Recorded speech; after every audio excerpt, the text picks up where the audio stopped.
Hello दोस्तों, आप सभी का स्टडी विद कॉन्सेप्ट चैनल पर स्वागत है। और यूपीएससी प्रीलिम्स के कम समय बचे हुए हैं और इसके अंतर्गत बेसिकली जो लास्ट टाइम पे एक ऐसे टॉपिक रहते हैं जो बहुत याद नहीं रहते लंबे समय तक के लिए, अगर उनको मैपिंग से देखोगे तो बहुत इंपॉर्टेंट चीज। और मैपिंग वाले क्वेश्चन बहुत ज़्यादा आते हैं जो करंट में न्यूज रहती है, उनके 4-5 क्वेश्चन बन के आते हैं टोटल। अगर मैपिंग को मिलाए, ट्रेडिशनल मैपिंग और करंट की मैपिंग, 10 से 12 क्वेश्चन आपके इजली 12-13 क्वेश्चन फ्री में आते हैं और बहुत आसान तरीके से आप उनको सॉल्व कर सकते हैं और फ्री में अच्छा मार्जिन कर सकते हैं। इस बार की फ्री में थोड़ा सा ध्यान रखना है, इस बार की जो कट ऑफ रही थी 2023 की सी सेट की वजह से रही, लेकिन आप उस कट ऑफ को ही मायने मत रखना, क्योंकि सी सेट को थोड़ा सा लग रहा है चांस कि थोड़ा यूपीएससी लीनियंट रखेगा इस बार। लेकिन अपनी तैयारी को मैक्सिमम सी सेट में करके जानी है, उसको हल्के में नहीं लेना है। लेकिन जहां तक लग रहा है ट्रेंड के मतलब जिस तरीके से यूपीएससी का सी सेट को लेकर क्रिटिसिज्म हुआ पिछले साल, यूपीएससी थोड़ा सा सी सेट के लेवल को बैलेंस में लेके आएगा। और यदि सी सेट का लेवल बैलेंस में आएगा तो डेफिनेटली आपकी जीएसटी कट ऑफ हो जाएगा। इसलिए जीएसटी कट ऑफ को 100 से ही मान के चलिए, उससे नीचे ज्यादा मान के मतलब तैयारी करते समय ध्यान नहीं रखना है कि भाई 75 गई तो अपना टारगेट कुछ लोग मार्जिन डाउन कर देते हैं, 75 गई तो डाउन कर देंगे, ऐसा नहीं करना है, आपको डाउन ऊपर रखना है। और स्पेशली जो लोग फॉरेस्ट के लिए भी अपियर होते हैं उनके लिए भी वो मार्जिन और ऊपर रखना है, क्योंकि उनकी 10 से 15 ज्यादा जाती है कट ऑफ।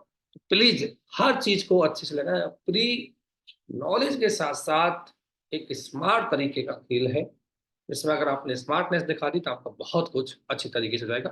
तो इसी वीडियो में हम आज करते हैं मैपिंग का एक इंट्रोडक्शन वीडियो। आपको ऑलरेडी बहुत पहले शेयर किया गया था, लेकिन मैंने लास्ट के लिए रखा था क्योंकि ये वीडियो लास्ट में ज्यादा काम आते हैं, इसलिए इस वीडियो को आपके साथ किया जा रहा है। इस वीडियो को अंत तक देखिए, ज्यादा से ज्यादा लोगों को बताए करंट न्यूज बहुत इंपॉर्टेंट है, बहुत अच्छे से सिंपल सिंपल देखेंगे। पीडीएफ ऑलरेडी टेलीग्राम चैनल पे हमारे द्वारा शेयर की गई है, आप उसको देख सकते हैं, ठीक है ना। और बहुत सारी वीडियो हमारे टेलीग्राम चैनल पर पड़ी हुई है, आप उनको देख सकते हैं ताकि आपकी हेल्प हो सकती है। तो आगे बढ़ते हैं इसमें।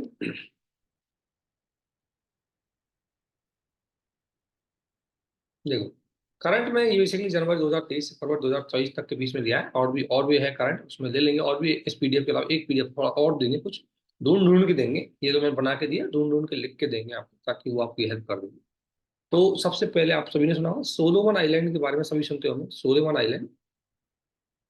सोलोमन एक छोटा सा आइलैंड है दोस्तों, अगर आप देखोगे मैपिंग तो ये दक्षिणी प्रशांत महासागर के ये ऊपर, ये यहाँ से देखोगे आप तो ये नॉर्थ प्रशांत महासागर, और ये भूमध्य रेखा आप सभी जानते हैं। प्रशांत महासागर को अगर देखोगे तो भूमध्य रेखा को दो भागों में बांटती है, नॉर्थ पैसिफिक ओशन और साउथ पैसिफिक ओशन। तो जो सोलोमन आइलैंड है इसके साउथ पैसिफिक ओशन का एक भाग है, ये सोलोमन आइलैंड दोस्तों। ये सोलोमन आइलैंड है, ये आप सभी जानते हैं ऑस्ट्रेलिया है, ठीक है। ये मकर रेखा है, आप सभी जानते हैं, ठीक है ना। ये कोरल रीफ है ऑस्ट्रेलिया के पूर्व में, ये तासमान सी है। और ऑस्ट्रेलिया के पूर्वी तट पर यहीं पर आपने देखा होगा सबसे बड़ी कोरल रीफ यहीं पर बनती है, ग्रेट बैरियर रीफ बोलते हैं जिसे हम, तो वो यहीं पर है। बेसिक इन्फॉर्मेशन ये पता लग गया आपको। अब देखो कोरल, देखो बेसिकली सोलोमन आइलैंड के साथ कुछ समय पहले चाइना ने एक बहुत बड़ा गुप्त एग्रीमेंट किया था।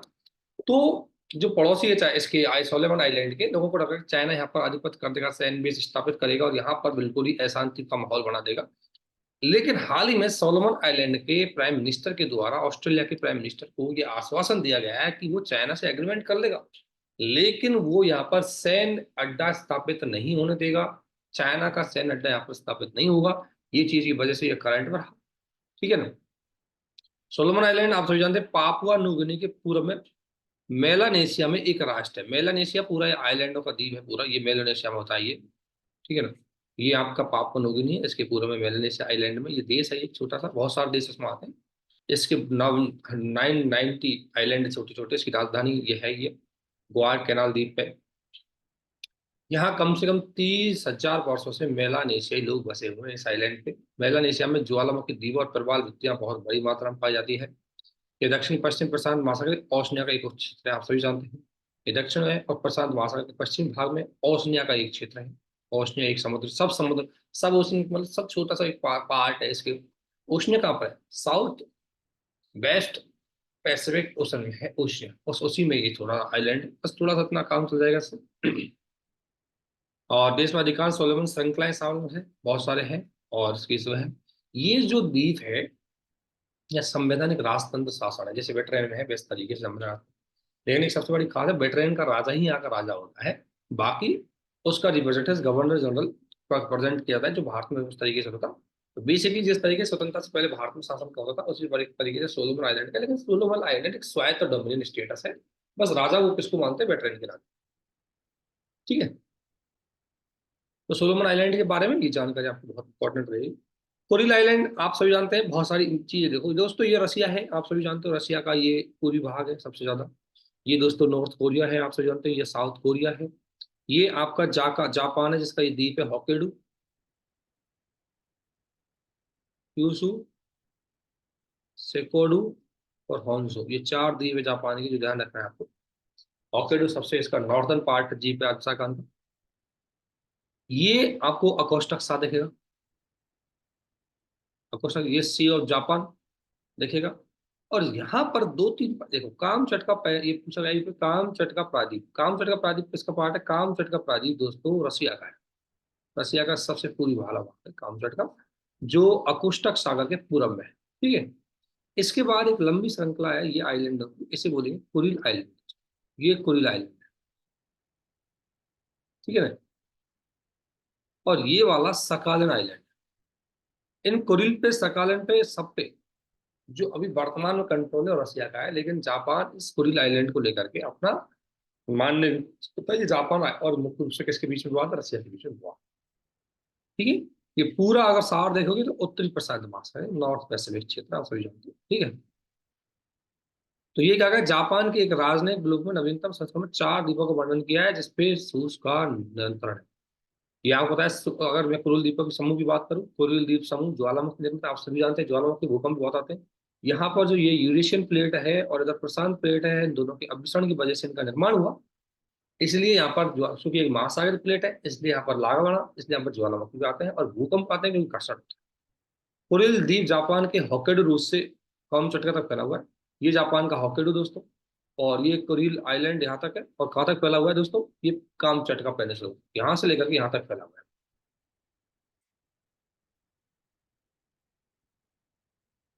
56 इसमें बड़े आइलैंड है। चार आइलैंड, मतलब इस देखो कुरिल आइलैंड एक बड़ा है और इसमें छोटे छोटे आइलैंड है, मुझे कुछ चार आइलैंडों को लेकर, कुरिल आइलैंड के छोटे छोटे आइलैंड है, उनको लेकर विवाद है जापान के बाद। तो ये रिंग ऑफ फायर का बेल्ट का आपको पार्ट है। भूकंप और ज्वार बहुत अच्छी खास आते हैं, 100 ज्वालामुखी और 35 अभी भी सक्रिय ज्वालामुखी यहाँ पर। मैंने आपको बताया दो प्लेटों के विषण की वजह से होगा, ज्वालामुखी बनते रहेंगे, क्योंकि महासागरीय प्लेटें अंदर जाएंगी और वो लावा का निर्माण करेंगे इस तरीके से। जापान चार सबसे दक्षिण द्वीपों का दावा करता है। कुरिल आइलैंड के चार लास्ट साउथ द्वीप है, उन पे आइलैंड करता है। कुरिल आइलैंड टोटली रशिया का पार्ट है, जो आप सब जानते हैं, लेकिन ऐसे कुछ क्षेत्रों को। और चार आइलैंड से टोटल 56 आइलैंड है, जिसमें चार पे जापान था।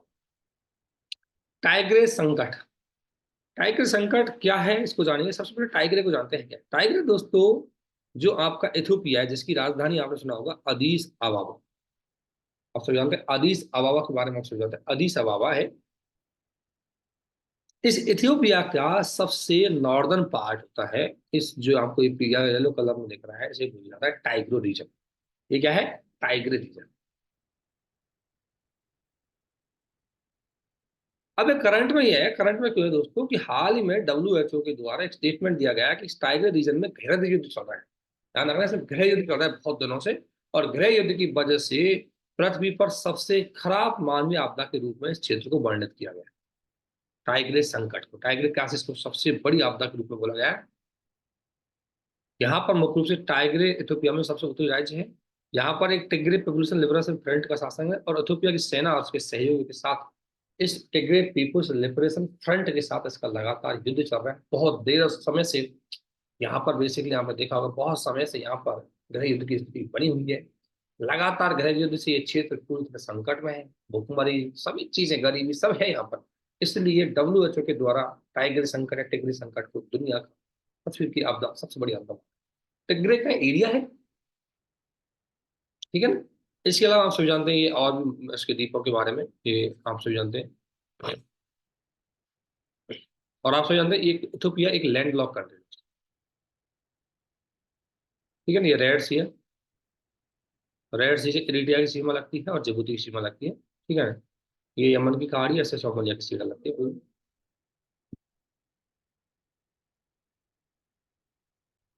अगला अगर हम देखें तो अगला आता है नेगेव रेगिस्तान आपने सुना होगा, नेगेव डेजर्ट है, ये इजराइल में है। आपको बताता हूँ, इसकी लोकेशन बताता हूँ सबसे पहले। ये इजराइल में है, यहाँ पर नेगेव डेजर्ट है दोस्तों। ठीक है, तो इजरायली पुरातत्व ने कहा है कि नेगेव डेजर्ट में एक मस्जिद खोदी गई है, चौकोर आकार का एक कमरा है और लगभग 1200 साल पुरानी ये मस्जिद है। ठीक है ना। नेगेव ये मुख्य रूप से एक दक्षिण इजराइल में रेगिस्तानी क्षेत्र है। इस क्षेत्र का सबसे बड़ा शहर और राजधानी है बसेवा। और ये नेगेव पृथ्वी की सबसे पुरानी खोजी गई सतह है। ये लगभग 55% क्षेत्र के आधे पर इसराइल का हुआ है। यहाँ पर नेगेव का 55% से अधिक क्षेत्र पर इसराइल का आका हुआ है। और ये एक उल्टे त्रिभुजाकार का है। पश्चिम भाग में सिनाई प्रादीप के रेगिस्तान से सटा हुआ। सिनाई प्रादीप आप सभी जानते हैं, सिनाई प्रादीप में जैसे ये मिस्र है, ये वाला जो पार्ट है आपका, ये सिनाई प्रादीप का पार्ट है। अगला आता है पारासेल आइलैंड। आप सभी जानते हैं पारासेल आइलैंड बहुत डिस्प्यूटेबल रहते हैं। ये साउथ चाइना सी में है ये पारासेल आइलैंड। और इस आइलैंड को लेकर के चीनी सेना ने मुख्य रूप से अमेरिका की सेना को ये दी कि भाई यहाँ पर आप आओ घूमोगे, तो ये गंभीर चेतावनी थी, क्योंकि कई बार यूएसए की जो युद्ध पोत है वो यहाँ पर घूमती है और चाइना इसको खुद का मानता है, इसलिए चाइना इसका विरोध करता है। और पारासेल आइलैंड की सबसे बात यह है कि ये जियांग द्वीप के नाम से भी जाना जाता है। दक्षिण चीन सागर में स्थित एक विवादास्पद द्वीप है। ड्रैगन और दुनिया की सबसे गहरे पानी के नीचे सिंक यहाँ पर है। इसमें 3 देश क्लेम करते हैं दोस्तों, चीन, ताइवान, वियतनाम दावा करते हैं, लेकिन रियल कंट्रोल अभी भी इसका किसके पास है? चीन के पास है। ठीक है। अगला आता है हॉर्न ऑफ अफ्रीका। आप सभी जानते हैं हॉर्न ऑफ अफ्रीका की अगर मैं बात करूं, यहाँ पर लिखा हुआ है, तो हाल ही में यूनिसेफ की एक रिपोर्ट आई थी जिसमें बोला गया कि 70% हॉर्न ऑफ अफ्रीका शुष्क और अर्ध शुष्क भूमि से ग्रस्त है, मतलब पूरी तरह सूखे से ग्रस्त है। तो आखिरकार हॉर्न अफ्रीका में कौन से देश आते हैं? बेसिकली हॉर्न ऑफ अफ्रीका में दोस्तों यू अफ्रीका के पूर्वोत्तर के 4 देश आते हैं। इसमें बेसिकली कौन कौन है? इरिट्रिया, इथियोपिया, जिबूती और सोमालिया। इनको हॉर्न ऑफ अफ्रीका बोलते हैं। ठीक है। ये प्रायद्वीप अरब सागर में फैला हुआ है, अदन की खाड़ी से इसकी सीमा लगती है। अफ्रीका का सबसे पूरी भाग है, लगभग 2 लाख क्षेत्रों में फैला हुआ है। नॉर्मली इसमें 4 देश आते हैं, कई बार सूडान को भी इसमें शामिल कर देते हैं। और ये बायोडाइवर्सिटी हॉट स्पॉट के अंतर्गत आता है। और हॉर्न ऑफ अफ्रीका भूमध्य रेखा और कर्क रेखा से लगभग समान दूरी का ये शुष्क क्षेत्र है। ठीक है। इसके बाद आपने सुना होगा हॉर्न झील, जिसे ग्रेट आइलैंड झील का एक पार्ट है दोस्तों। आप देखोगे ग्रेट आइलैंड झील है, आपको मैपिंग में दिख रही है पूरी ग्रेट आइलैंड, ग्रेट लेक झील है, ग्रेट लेक झील, जो बेसिकली कनाडा और यूएसए की सीमा पर है। और दुनिया की सबसे ज्यादा इसमें शुद्ध जल यहाँ पर पाया जाता है। 5 ये झील हैं, इनको ये वेस्ट टू ईस्ट याद रखना। जिसमें आ गया superior, Michigan, Aron, eri, Ontario. ये 5 झीलें जो आपको यहाँ पाई जाती है। इसमें एक झील हॉर्न है, क्योंकि हॉर्न झील में रासायनिकों का पता लगा है। ग्रेट लेक्स का हिस्सा है हॉर्न झील। ग्रेट लेक्स आप सभी जानते हैं 20,000 साल पहले इसे माना जाता है कि पृथ्वी पर गर्म होने लगी थी, तो पिघलते हुए ग्लेशियर ने इस पानी की सतह पर घाटियां भर दी, है ना। इसमें ये झीलें पाई जाती है। ग्रेट लेक्स बेसिन में 2 देशों में फैला हुआ है, आप सभी जानते हैं, कनाडा में और संयुक्त राज्य अमेरिका में। सेंट लॉरेंस नदी मुख्य रूप से इसी झील से यहाँ से निकलती है, सेंट लॉरेंस ऑन्टेरियो से। सेंट लॉरेंस यहाँ से निकलती है और इधर अंटार्कटिका में जाकर के गिर जाती है, सेंट लॉरेंस रिवर। यहाँ दुनिया का 5वां सबसे मीठा क्षेत्र है, मतलब सबसे 5वां मीठा जल को स्टोर करने वाला एरिया है। 35 से ज्यादा प्रजाति यहाँ पर पाई जाती है। इसके बाद पेंटालन वेटलैंड बहुत फेमस वेटलैंड है, साउथ अमेरिका में पाई जाती है। पेंटालन वेटलैंड अगर आप मैप में देखोगे थोड़ा सा, देखो ये है पेंटालन वेटलैंड। बेसिकली इसका पूरा पार्ट आप ज्योग्राफी में देख सकते हो। शायद ये साउथ अमेरिका का मैप देखिए थोड़ा सा, मैं आपको इसके बारे में थोड़ी जानकारी देता हूँ। देखो साउथ अमेरिका के उत्तर में मुख्य रूप से कैरिबियन सी है दोस्तों, और ये मध्य अमेरिका है। और यहाँ पर पनामा, एक पनामा नहर है जो इनको एक दूसरे से थोड़ा अलग करती है, विश्व पनामा नहर के माध्यम से। और इसमें ये भूमध्य रेखा गुजरती है। ठीक है ना। और ये आपकी साउथ का मकर रेखा गुजरती है। ठीक है। इसके ज्यादातर देश है वो मुख्य रूप से जिनकी वाटर बाउंड्री लगी है, लेकिन 2 ऐसे देश है जो इसके लैंड लॉक कंट्री है। उसमें एक आता है दोस्तों बोल्विया और एक आता है पेराग्वे। ठीक है। ये 2 ऐसे देश है जिनकी लेटर मतलब लैंड लॉक कंट्री माने जाते हैं। और उसके बाद इसमें देशों को देखोगे आप, साउथ अमेरिका में वेनेजुएला आ जाएगा, गुआना आ जाएगा दोस्तों, ये सूरीनाम हो जाएगा, फ्रेंच गुआना आ जाएगा। ये पूरा एरिया आपको ये दिखेगा यहाँ से यहाँ तक का, ये ब्राजील हो जाएगा। ठीक है। ये पूरा एंडीज पर्वत श्रृंखला है, यहाँ पर देखिए आपको दक्षिणतम जा रहा है। इधर कोलंबिया, इक्वाटोर और ये पेरू हो जाएगा आपका। पेरू के बाद ये पूरा लंबा जाएगा, ये चिले हो जाएगा। और चिले में यही अटाकामा डेजर्ट आपका यहीं पड़ता है दोस्तों। इसके अलावा ये आपका फॉकलैंड आइलैंड है, यहाँ पर फॉकलैंड आइलैंड ध्यान रखना दक्षिणी अमेरिका के दक्षिण के पार्ट में है। ये यहाँ पर अर्जेंटीना हो जाएगा, पूरा ये अर्जेंटीना है, ये उरुग्वे आपका, ठीक है। और यहाँ पर ये अंटार्कटिका है, साउथ सदर्न ओशन बोलते हैं इसको, अंटार्कटिका सर्कल भी बोलते हैं, 66.5 डिग्री से नीचे ये। और यहाँ पर एक जल संधि है, जिसे जल संधि बेंगालन जल संधि आपने सुना होगी, ये जल संधि भी यहीं पर है, जिसको मेन साउथ अमेरिका को ये अंटार्कटिका से अलग है, ठीक है। ये बेसिक विषय। पेंटालन आइलैंड, पेंटालन वेटलैंड यहाँ पर है, ये बेसिकली पेंटालन दुनिया की सबसे बड़ी वेटलैंड है ना। और ये बेसिकली ब्राजील के वर्ते हैं, लेकिन कुछ हिस्सा का दो देशों में और जाता है, जिसका नाम है बोलिविया और पैराग्वे में जाता है। दुनिया का सबसे बड़ा वेटलैंड आहू और दुनिया का सबसे बड़ा जो बाढ़ वाले घास का मैदान है वो आपका ये है। यहाँ पर सेब गंगा की स्टर्न प्रजाति बड़ी मात्रा में पाई जाती है।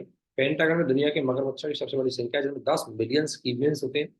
पेंटालन ग्रह का सबसे बड़े तोते और जलकुंभी भी यहाँ पर पाए जाते हैं। पेंटालन काफी फेमस वेटलैंड है, ध्यान रखना। बेसिकली मेन इसका जो एरिया है ब्राजील में, लेकिन कुछ हिस्सा इसका बोलिविया पैराग्वे में आप।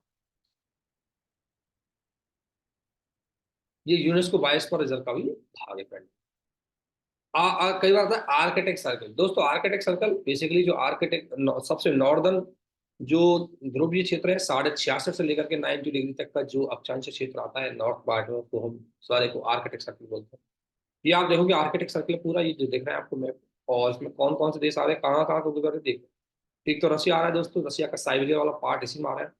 एक यूएसए आ रहा है, जिसका अंटार्कटिका वाला पार्ट इसी में आ रहा है।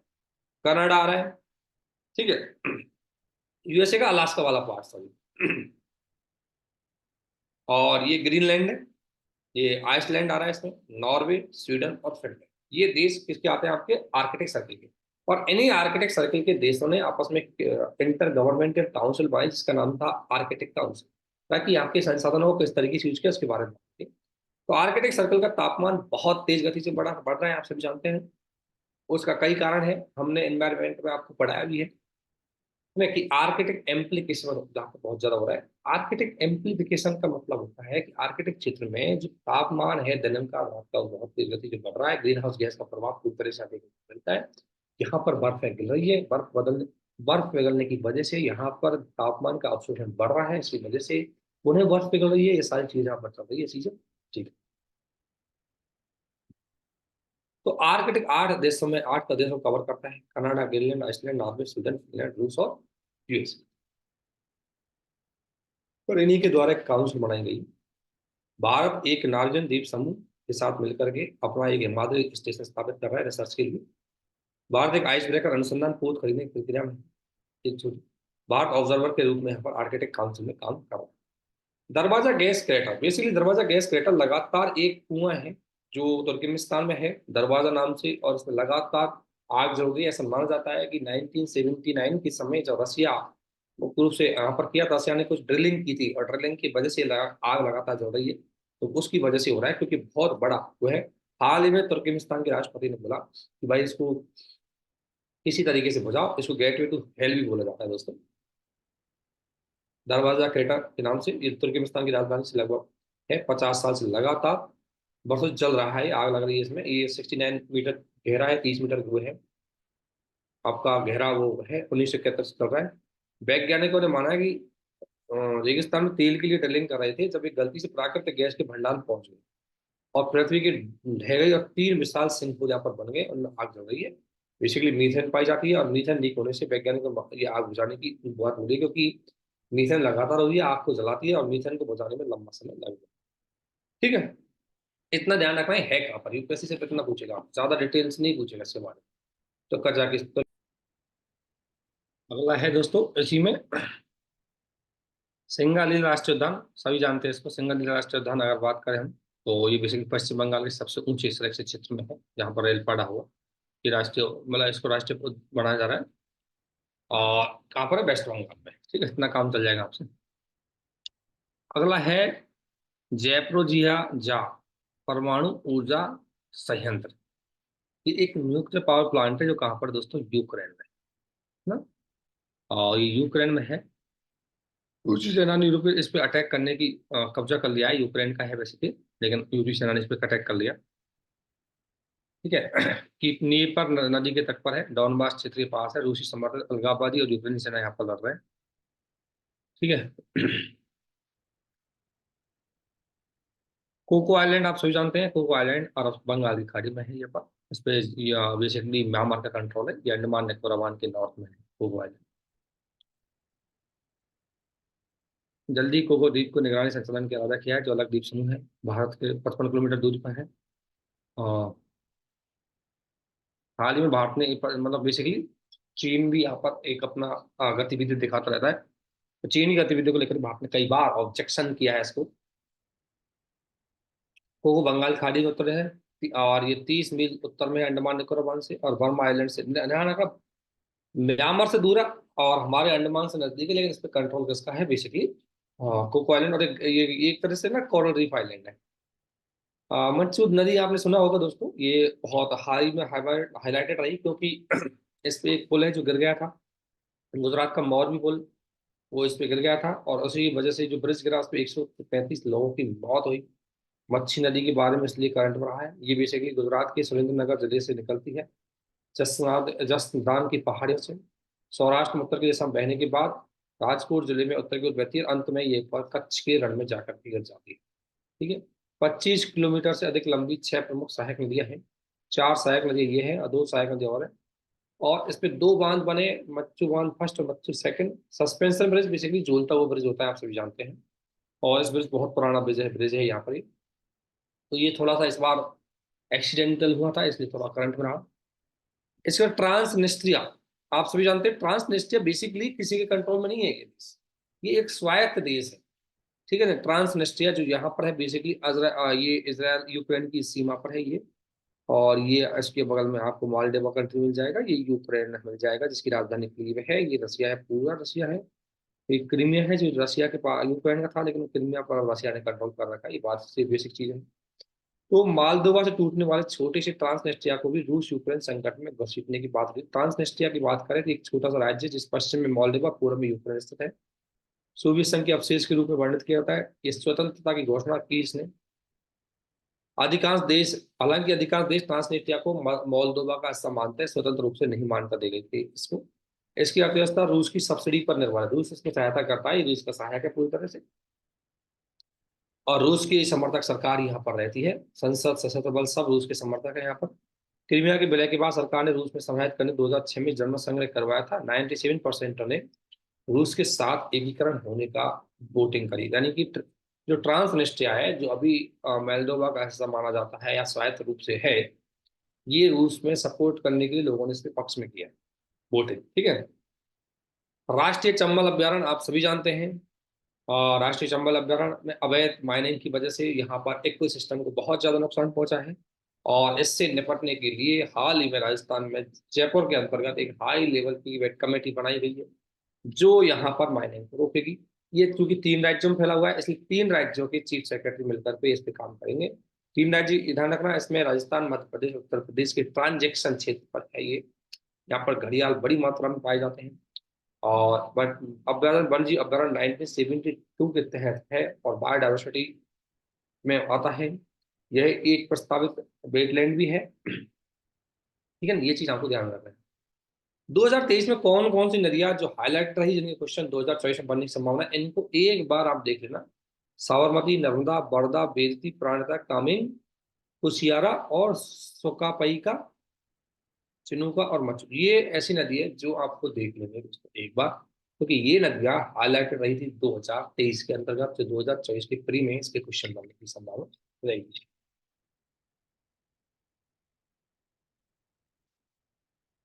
ठीक है।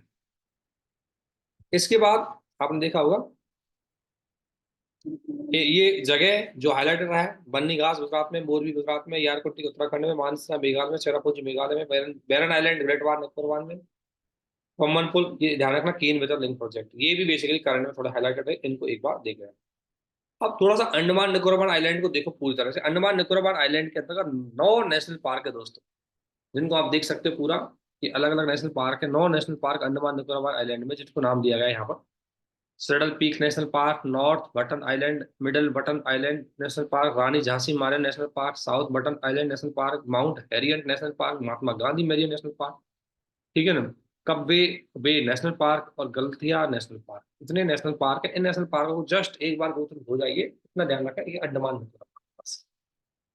अगर मिलान के लिए आए तो इतना याद होना चाहिए कहाँ पर है ये सारे नेशनल पार्क। नॉर्थ बटन, जितने भी बटन है सब यहीं पर है, नॉर्थ मिडिल साउथ, तीन बटन तो यही हो गए, ठीक है ना। रानी झांसी और महात्मा गांधी जो वेरियन नेशनल पार्क है, समुद्री राष्ट्रीय पार्क है, वो यहीं पर है। कैंपे यहाँ पर है ही, आप सभी जानते हैं कैंपे की खाड़ी आपको पता है अंडमान निकोबार में, तो आप वैसे याद रखोगे इसको। या माउंट हेरियट है तो इसलिए हेरियट की वजह से याद रख लोगे इसको, ठीक है ना, ये थोड़ा सा ध्यान रखना आप। इसके बाद बहुत सारे नेशनल पार्क जो आपको आंध्र प्रदेश में है, तो आंध्र प्रदेश में आप सभी जानते हैं पापीकोंडा नेशनल पार्क है, राजीव गांधी नेशनल पार्क है, श्री वेंकटेश्वर नेशनल पार्क है, ठीक है ना। एरिया, ये एक एरिया आपको, एक एरिया और एक एरिया, तीन नेशनल पार्क कहाँ पर है ये आपके आंध्र प्रदेश के अंदर है दोस्तों।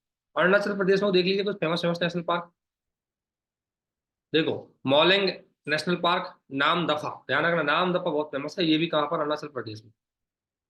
इसके अलावा देखो अरुणाचल प्रदेश में कौन कौन से हैं, देखो ये है आपका अरुणाचल प्रदेश के बाद आ गया असम। असम में नेशनल पार्क, असम में छह सात नेशनल पार्क है, और जिसमें क्या क्या नाम है आप देख सकते हो ये, देखो Orang National Park, Dibru National Park, Kaziranga, Manas, Nameri, Dehing Patkai और रायमोना नेशनल पार्क। ये असम के अंतर्गत सात नेशनल पार्क है, ठीक है ना। इनका ईस्ट टू वेस्ट लोकेशन ध्यान रखना, रायमोना सबसे वेस्ट में है, मानस, औरंग, नामेरी, काजीरंगा और दिहिंग पटकई और डिब्रू, ये ना सबसे ईस्ट में दिहिंग पटकई नेशनल पार्क है इसका असम के अंदर। गुजरात में देख सकते हैं, गुजरात में तो marine national park gulf of Kutch में है, गिर फॉरेस्ट भी आप सभी जानते हैं, एक है बांसा नेशनल पार्क और एक है ब्लैक रॉक नेशनल पार्क, ये बेलदार में है। और ये बेसिकली नेशनल पार्क आपको देना है कहाँ पर है, गुजरात। गोवा में एक नेशनल पार्क जिसका नाम है मॉलैंड नेशनल पार्क, ये गोवा में। राजस्थान के अंदर का जानते हैं डेजर्ट नेशनल पार्क दो डिस्ट्रिक्टों में है, यहाँ पर जैसलमेर पहाड़ी में फैला हुआ है। सरिस्का टाइगर रिजर्व ये आपको है भरतपुर के अंदर, भरतपुर के अंदर, ठीक है। Kaila Devi Tiger Reserve, Ranthambore Tiger Reserve, Sariska Alwar में दोस्तों। कैला देवी कहाँ है, भरतपुर में है। रणथंबोर ये आप सभी जानते हैं, रणथंबोर टाइगर रिजर्व आपके सवाई माधोपुर में है। मुकुंद हिल नेशनल पार्क, ये नया नेशनल, चार पांच नेशनल पार्क हो चुके हैं राजस्थान में। जम्मू कश्मीर अगर देखोगे, कार्जिंग नेशनल पार्क हो गया, सिटी फॉरेस्ट है ना, ये नेशनल पार्क हो गया, डांगचिगम नेशनल पार्क, और उसके अलावा आपका किश्तवाड़ नेशनल पार्क, ये चार पांच नेशनल पार्क है, ये जम्मू कश्मीर। तेलंगाना में देखोगे, मैंने मतलब क्या क्या स्टेट वाइज जो नेशनल पार्क है जो थोड़ा थोड़ा कॉरिडोर है, और नेशनल पार्क को स्टेट वाइज आपको दिया गया है। इससे क्या है, आपको सपोर्ट हो जाएगा, स्टेट वाइज याद रह जाएंगे, दो तीन बार इनको निकाल। और यूपीएससी नेशनल पार्कों में बेसिकली ज्यादातर क्वेश्चन तो उसके रहते हैं कि कहाँ पर है बहुत, और ऐसे को पूछता है जो थोड़ा फेमस नहीं होता। और अगर फेमस को पूछेगा तो उसके बारे में पूछेगा इसमें कौन सी नदी जाती है, कौन सी बायोडाइवर्सिटी इकोसिस्टम यहाँ पर पाया जाता है, उसके बारे में पूछ जाएगा। तो जो ज्यादा हाईलाइटेड रहेगा, बहुत फेमस रहेगा, उसको गहराई से पूछा जाएगा, और जो थोड़ा कम फेमस है उसमें जस्ट इतना पूछा जाएगा किस राज्य में है।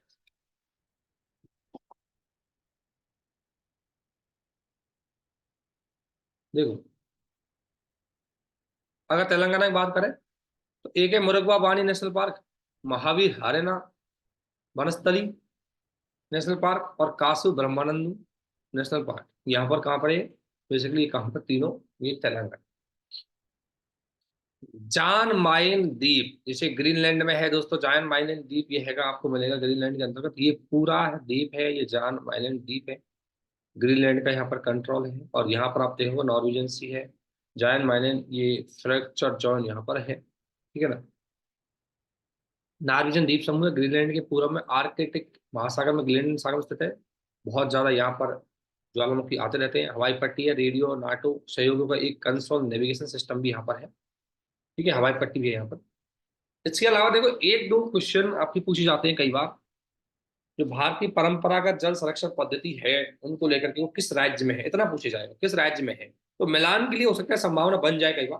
तो वो आपको पता होना चाहिए। जल संरक्षण पद्धति, वाटर कंजर्वेशन, जो ट्रेडिशनल वाटर कंजर्वेशन सिस्टम है, अलग अलग जगह अलग अलग नाम से जानते हैं, थोड़ा देख लीजिए। सॉरी, जैसे जम्मू में कुल कहलाती है, लद्दाख में जिंक्स कहलाती है, खत्री और कुहल बेसिकली कहाँ पर आई है, हिमाचल प्रदेश में। उत्तराखंड में नीला संरक्षण विधि होती है, बिहार में अहर पायन होती है, अरुणाचल प्रदेश में आपातानी, नागालैंड में जाओ, असम में डोंग, मेघालय में बांस ड्रिप इरिगेशन, ये यूपीएससी से पूछा हुआ है एक बार, बांस ड्रिप इरिगेशन। पश्चिम बंगाल में आपको डोंगस मिल जाएगी, उड़ीसा में कटा मुंडा और बगा हो जाएगी, आंध्र प्रदेश में चेरुबी, तमिलनाडु में एरिया ओरानी, अंडमान में जैकवेल्स, केरल में सुरंगम, महाराष्ट्र में आपको रामटक या भांडारा, गुजरात में बिरदा, मध्य प्रदेश में तालाब हो गए, चंदेल हौज हो गए, दिल्ली में बावली हो गई, और राजस्थान में कुंड बावली नदी चारा, और पार प्रणाली या खादन प्रणाली होती है जो कुएं होती है छोटी छोटी, उनके माध्यम से। देखो क्वेश्चन इनको दो तीन बार देखना, एक बार में याद नहीं होगी, इनको देख के माइंड में रखना है किस स्टेट में। कई बार मिलान के लिए आ जाते हैं कि भाई ये state of water protection, water conservation जो मेथड है उसके भी लेकर क्वेश्चन बन जाता है, तो वो क्वेश्चन ऐसा आता है जो होता नहीं है। और आजकल ऐसे क्वेश्चन आते हैं जो आपको कहीं ना कहीं पूरे थोड़ा पता होना जरूरी है। मैंग्रोव क्षेत्र आप सभी जानते हैं, भारत के मैंग्रोव सबसे ज्यादा विस्तार तो आपको पता है, अगर सबसे बड़े मैंग्रोव वन पाए जाते हैं बंगाल में, एरिया के दृष्टि से सबसे ज्यादा जो एरिया कवर करते हैं गुजरात से कवर करते हैं। सुंदरबन का सबसे बड़ा मैंग्रोव वन होता है, ध्यान रखना। मैंग्रोव वन क्षेत्र, ये पूरे मैंग्रोव वन क्षेत्र भारत में कारावार, गोवा, रत्नागिरी, खंबातखारी, कच्छ की घाटी, सुंदरबन, भीतरकनिका, महानदी और देवी नदी, मोहन, गोदावरी नदी, कृष्ण नदी, फिर चार मटा और ये ध्यान रखना किस किस राज्य में है सब। एक गोदावरी और कृष्ण, एक कहाँ पर है आपके आंध्र प्रदेश में, पिचावरा और मुथुपाक तमिलनाडु में है, रत्नागिरी आप जानते हैं महाराष्ट्र का एक डिस्ट्रिक्ट है, कच्छ की खाड़ी, खंबात की खाड़ी आप सभी जानते हो, अंडमान निकोबार में भी आप सभी जानते हो मैंग्रोव है। ये ज्योग्राफी में हमने पढ़ा रखा है डिटेल से, पर्यावरण में इसको डिटेल से पढ़ा है। ये टाइगर रिजर्व है, जस्ट गो थ्रू इनसे एक बार हो सकते हो आप, ऑलरेडी हम बॉस इन सभी को डिस्कशन कर चुके हैं, ठीक है ना। सबसे लास्ट में रानीपुर को किया गया, यूपी में है। कोक जल संधि मैंने आपको बताई दी, कुक है, कोको नहीं है, cook, cook island basically, cook जल संधि की अगर मैं बात करूं बेसिकली, तो ये न्यूजीलैंड के ही दो पार्ट है, उनको जोड़ती है basically. It is a state that separate the north and south island of the New Zealand. New Zealand आपको पता है एक आइलैंड में बसा हुआ है, ये वेलिंगटन न्यूजीलैंड की एक राजधानी है, ठीक है ना। ये तासमन सी है, ये साउथ पैसिफिक सी है, और इनको बीच में जोड़ने वाली जो जल संधि है, ये बेसिकली क्या है, आपके दो वाटर जल संधि क्या कहते हैं, दो वाटर जो एरिया होते हैं इनको जोड़ती है, टासमन सी और साउथ पैसिफिक सी को जोड़ती है, और नॉर्थ आइलैंड और साउथ आइलैंड है उसका, इसको ये अलग करती है। 22 किलोमीटर का चौड़ा वो क्षेत्र है, मोस्ट डेंजरस और अनप्रेडिक्टेड वाटर यहाँ पर रहता है दुनिया में, है ना, और कई बार जल किस तरीके से आता है कुछ पता नहीं चल पाता। इसलिए ध्यान रखना, यहाँ पर दो मतलब दो राजधानी इसकी होती है, एक साउथ में आसमान से, एक साउथ में, और उसकी जो मेन राजधानी है वो वेलिंगटन है, वो आप सभी जानते हैं। पार्सियन गल्फ में कौन कौन से देश लगते हैं ध्यान रखना, पार्सियन गल्फ बहुत महत्वपूर्ण, देखो पार्सियन गल्फ आपको देख रही होगी, ये पूरी पार्सियन गल्फ है, और ये गल्फ ऑफ ओमान। एक सबसे पहले ध्यान रखना, पार्सियन गल्फ और गल्फ ऑफ ओमान को जोड़ने वाली जो जल संधि है उसका नाम है हॉर्मुज जल संधि। हॉर्मुज जल संधि इनको जोड़, ठीक है। और कौन कौन से देश इसमें आते हैं, तो देश तो सुन लीजिए, इसमें एक आ गया ईरान दोस्तों, दूसरा आ गया कुवैत सिटी, तीसरा है इसमें आपका अरब सागर, अरब मतलब सऊदी अरब, चौथा है बहरीन, पांचवा है कतर, और छठा है यूएई, है ना। ये देश इसमें क्या है, वोटर बाउंड्री बना, ओमान की यहाँ पर सीमाएं नहीं लगती, ओमान की सीमाएं गल्फ ऑफ ओमान से लगती। जीआई टैग आपको बताएं, थोड़ा देख लेना, जीआई टैग आंध्र प्रदेश में अराकू वैली अराबिका, ये मतलब कॉफी की वो है, उसको जीआई टैग मिला हुआ है। कर्नाटक में कोरग अराबिका को मिला हुआ है, ये कॉफी है जिनको जीआई टैग मिला हुआ है, बहुत सारी कॉफी किस्में, ध्यान रखना। वायनाड में ये कॉफी किस्म एक तो, और एक है बाबूनगिरी, आप सभी जानते हैं बाबूनगिरी, उसकी यहाँ पर है अराबिका, कर्नाटक में। ये ध्यान रखना, एक चीज क्वेश्चन आएगा, कर्नाटक में कौन कौन सी इसकी है, अराक वैली कहाँ पर है, ये सभी जानते हैं आप, तो ये कॉफी की वो किस्म है। लेक रजाना, ये सूख रही है लेक, और लेक रजाना आप सभी जानते हो, लेक रजाना की अगर मैं बात करूँ तो लेक रजाना बेसिकली कहाँ पर पाई जाती है, इराक में पाई जाती है, और यहीं पर ये खारटा लेक भी पाई जाती है, यहाँ पर लेक हवियानी पाई जाती है, सब इराक में पाई जाती है, सूख रही है। अरल सागर आप सभी जानते हैं, ये यूपीएससी ने एक बार क्वेश्चन पूछा था, अरल सागर सकड़ रहा है। देखो 1960 और 90 ऐसा था, 1990 में और ऐसा हो गया, 80 में, 2000 में ऐसा हो गया, और 2020 में देखो इतना सा बचा हुआ है। अरल सागर दो देशों के बीच में बेसिकली फैला हुआ है। बेसिकली अगर देखें, कजाकिस्तान उज्बेकिस्तान के हैं, ठीक है ना।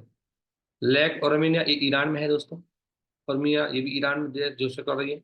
इसके बाद आता है टिटिकामा डेजर्ट, आप सब जानते हैं। टिटिकामा लेक 3 देशों में आती है दोस्तों। एक है आपका पेरू, एक है बोल्विया, और एक नीचे का देश और है, उसमें और आती है यहाँ। सॉरी, 2 देशों में लेक टिटिकाना, 2 देश है इसमें, एक है बोल्विया और एक पेरू। ये भी सूख रही है, ध्यान रखना, यूपीएससी बार पूछे कौन कौन सूख रही है। टिटिकामा सूख रही है, उर्मिया भी सूख रही है, ठीक है। अरल सागर सूख रहा है, सिकुड़ रहा है, ठीक है ना। लेक रजाना सूख रही है। यूपीएससी ने एक बार क्वेश्चन पूछा था 2018-19 में कि कौन कौन से निम्नलिखित में से जो वाटर जो रिसोर्सेज है वो सूख रहे हैं, तो उनमें क्वेश्चन आया था, ये अरल सागर भी उसमें से दिया हुआ था,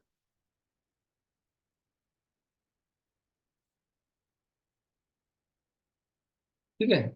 भारत राज्य के भी जस्ट गो थ्रू, ये ज्यादा वो नहीं है, गो थ्रू इसको तो मैं इतना जैसे ही डाल दिया है। ग्रासलैंड, आप सभी जानते हैं वर्ल्ड के ग्रासलैंड आपको पता होना चाहिए। देखो, सेलवास कहाँ पाई जाएगी, अफ्रीका में। हाँ, सवाना अफ्रीका में पाई जाएगी, नहीं नहीं, सवाना अफ्रीका में नहीं होगी। हाँ हाँ हाँ, अफ्रीका में ही। स्टेपीज आपको पता है ये यूरेशिया में पाई जाती है। पुस्ताज हंगरी में पाई जाती है। बेल्ट अगर बात करें साउथ अफ्रीका में पाई जाती है। डाउन्स ऑस्ट्रेलिया में पाई जाती है। पंपास की अगर मैं बात करूँ, 6 नंबर पे पंपास है, ये कहाँ पाई जाती है, आपकी ब्राजील वाले एरिया में। कैंपास ये पाई जाती है कहाँ पर, आपकी यही ब्राजील वाले एरिया में। और लियांस मुख्य रूप से पाई जाती है, और स्टेपीज प्रेरीज पाई जाती है, ये वाला। ये घास ऑलरेडी हमने पढ़ा है, ग्रास लैंड वर्ल्ड के, ये जरूर याद रखना, मैदान के लिए कई बार आ जाता है। परमाणु संयंत्र भारत के ये है, रावतबाड़ा विद्युत स्टेशन हो गया, कारापुर परमाणु विद्युत स्टेशन गुजरात में, तारापुर हो गया आपका मुख्य रूप से कर्नाटक में, महाराष्ट्र में तारापुर, मद्रास में हो गया, और कोडरंगम आपका तमिलनाडु। बाहर के फेमस फेमस संयंत्र आगे। फेस्टिवल देख लीजिए, आपको बाहर के जो फेस्टिवल है वो ये आपको दिख जाएंगे, एक बार जस्ट गो थ्रू। जैसे अटकल है, ये केरल में मनाया जाता है, पर्पल कस्ट ये गोवा में मनाया जाता है, गंगा सागर मेला पश्चिम बंगाल में, गान नसाई उत्सव मुख्य रूप से मणिपुर में, परशुराम कुंड और सियान उनिंग कुंड ये दोनों पाए जाते हैं आपके अरुणाचल प्रदेश में। सियान उनिंग और जून बिल मुख्य रूप से वो कहाँ पाया जाता है, ये असम। ये बेसिकली बात के फेस्टिवल जो current wise. Important biosphere reserve आप सभी जानते हैं, कॉल डेजर्ट हिमाचल प्रदेश में, नंदा देवी उत्तराखंड में है, ठीक है। नौक्रे ध्यान रखना, का कच्छ गुजरात में है, पंचम पन्ना मध्य प्रदेश में, ठीक है ना। अमरकंटक आपका छत्तीसगढ़ में और मध्य प्रदेश की सीमा पे लगता है ये अमरकंटक। नीलगिरी आपको ध्यान रखना, ये कर्नाटक में है। अगस्त मलाई तमिलनाडु कर्नाटक में फैला हुआ है। Gulf of Mannar Karnataka. शेषांचल आंध्र प्रदेश सिल्लीपाल, और ये आपके हो गई। और सुंदरबन कहाँ हो गया आपका, सुंदरबन वेस्ट बंगाल में। नौक्रेक मेघालय में हो गया। मानस डिब्रू ये असम में हो गया। देहांग देबांग अरुणाचल प्रदेश में हो गया। और ग्रेट अंडमान निकोबार ये भारत की, ध्यान रखना, भारत के बायोस्फीयर रिजर्व है। जो भारत की बायोस्फीयर, ध्यान रखना, बायोस्फीयर रिजर्व में क्या होता है, जीव और बाकी प्रजातियों का भी, मानव प्रजातियों का भी संरक्षण पर ध्यान दिया जाता है, ठीक है। नेशनल पार्क में क्या होता है, किसी विशेष चीज के लिए बनाया जाता है, ठीक है। वो वन्य जीव अभ्यारण्य में जीवों के साथ साथ पेड़ों की प्रजातियों को भी ध्यान में रखा जाता है। अब इसमें एक चीज है, ये भारत के टोटल 18 के समथिंग नेशनल पार्क है, जिसमें से ये बायोस्फीयर रिजर्व है। इसमें से कुछ बायोस्फीयर रिजर्व, लगभग 10 बायोस्फीयर रिजर्व इसमें शामिल है आपके यूनेस्को की विरासत में। वो कौन कौन से देखो, स्टार लग रहा है ना, सब वही है। ग्रेट निकोबार एक, नॉकरेक दो, सुंदरबन तीन, और गल्फ ऑफ मन्नार चार, अगस्त मलाई पांच, नीलगिरी छह, अमरकंटक सात, पन्ना आठ, नंदा देवी नौ, और एक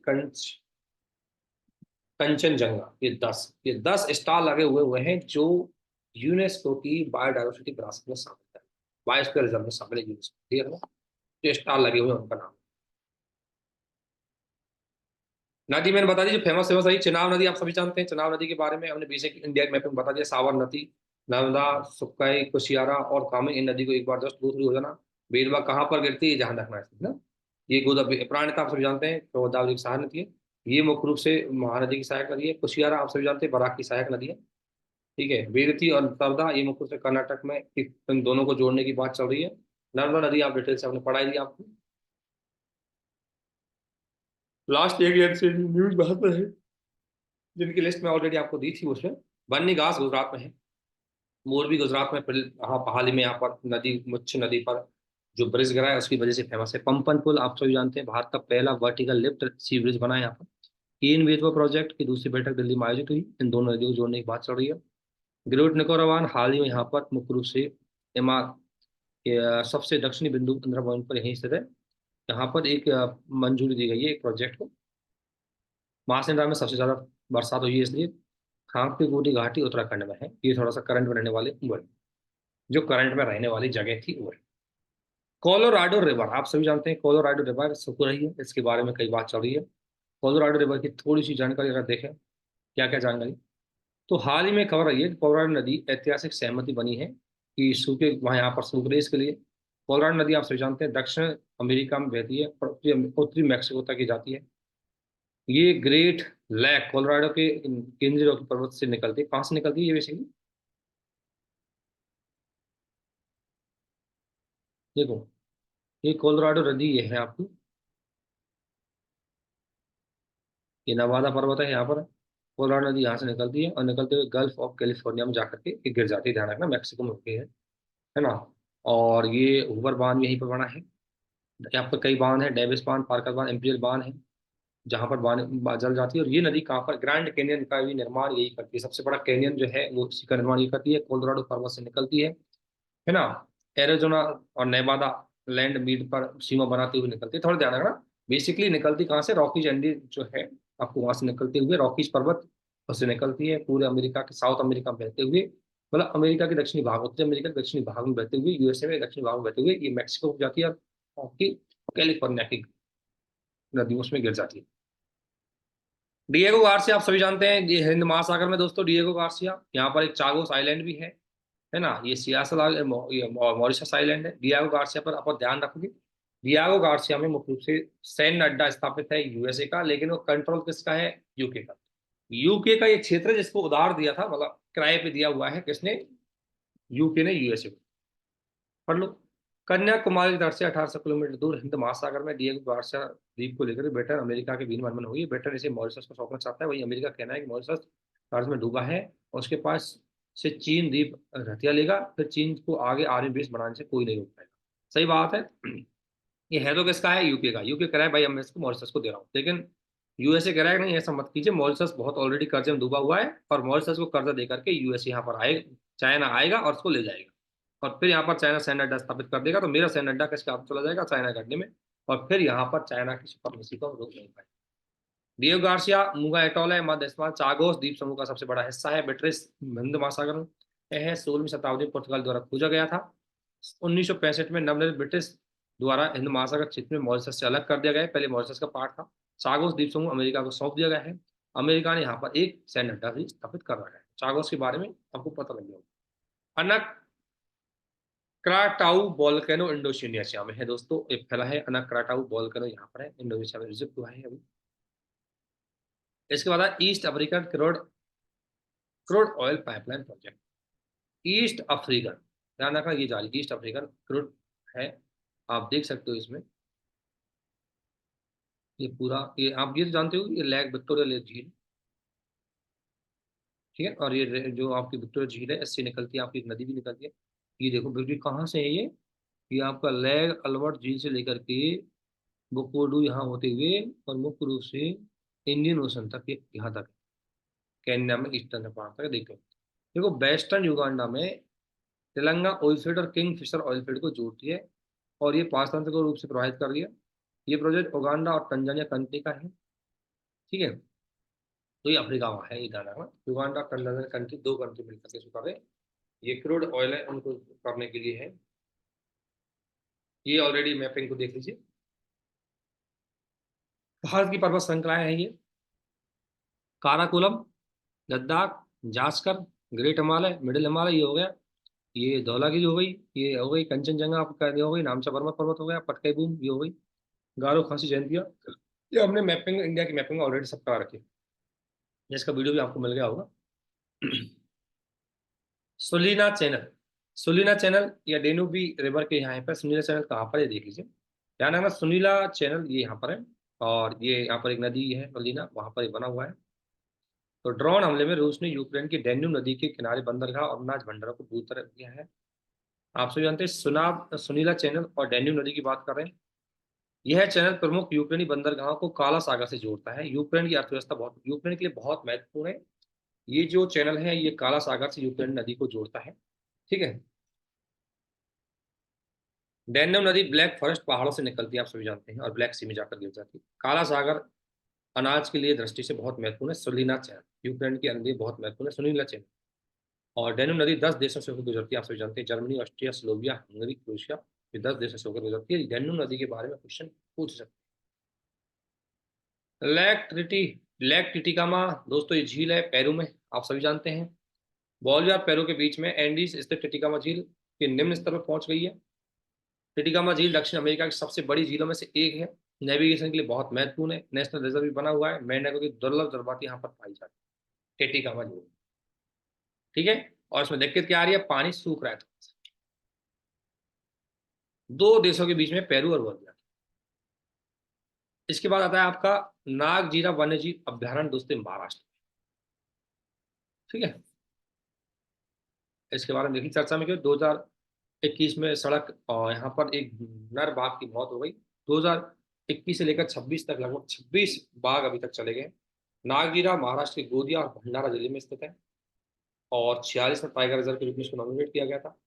यहाँ नवेगाम राष्ट्रीय उद्यान, नवेगाम वन्यजीव अभ्यारण्य और नागजीरा वन्यजीव अभ्यारण्य भी यहाँ पर इस रिजर्व क्षेत्र में आते हैं। कोका वन्यजीव अभ्यारण्य, न्यू नागजीरा वन्यजीव अभ्यारण्य, मतलब 5-6 वो कंजर्वेशन एरिया है जो यहाँ पर आते हैं। बाघ की बात करें तो बाघ भारत में सबसे महत्वपूर्ण कहाँ कहाँ पाए जाते हैं, कान्हा एमपी में, पेंच, इंद्रावती, तवड़ा, अंधेरी, ये प्रमुख बाघ मुख्य रूप से आपके मध्य भारत में बाघ के क्षेत्र जहाँ पर पाए जाते हैं। एक बार सुना होगा अरास डोरा गैस फील्ड। अरास डोरा गैस फील्ड की अगर मैं बात करूं दोस्तों, तो सऊदी अरब और कुवैत ने अपतटीय क्षेत्र में एक विवादित गैस क्षेत्र पर ईरान के दावा को खारिज किया, जिसे ईरान ने अरासा और कुवैत, सऊदी अरब में डोरा नाम से भी जाना जाता है।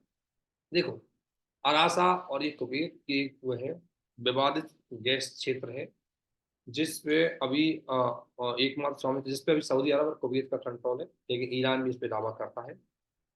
इस क्षेत्र इसको मुख्य रूप से दोस्तों क्या होता है, इसको अरास क्षेत्र से जाना जाता है ईरान में, और कुवैत और सऊदी अरब में इसको डोरा नाम जानते हैं। इसका नाम एक ही, अरास और डोरा। ये डोरा। ठीक है। और ये बेसिकली कहाँ पर है, आप सभी जानते हैं, ये आपकी खाड़ी में है, इसमें कुवैत खाड़ी में।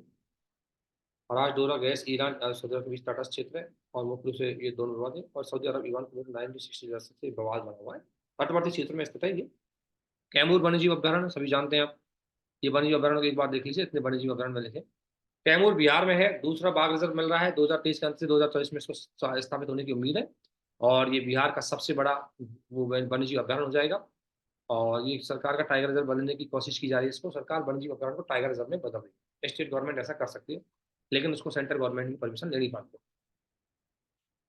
ठीक है, तो ये है, थोड़ा से और लाएंगे हम इसमें, लगभग हमने ज्यादातर पेज पढ़ लिए, जस्ट एक दो बार गो थ्रू हो जाइए इससे और हो जाएगा। एक वीडियो में और कंप्लीट कर देंगे, कुछ और लेके आएंगे थोड़े से करंट के जिससे आपको काम कर जाए। मैपिंग से देखिए, इतना ध्यान रखना कहाँ पर लोकेशन का है, इतना यूपीएससी करंट से लोकेशन आपकी पूछती है। और रीजन ऑफ हाईलाइटेड, हाईलाइटेड रहने का रीजन उसका क्या है, ये भी आपको ध्यान में रखना। तो आज के लिए इतना ही, आप सभी को हमारे साथ बने रहने के लिए बहुत बहुत धन्यवाद।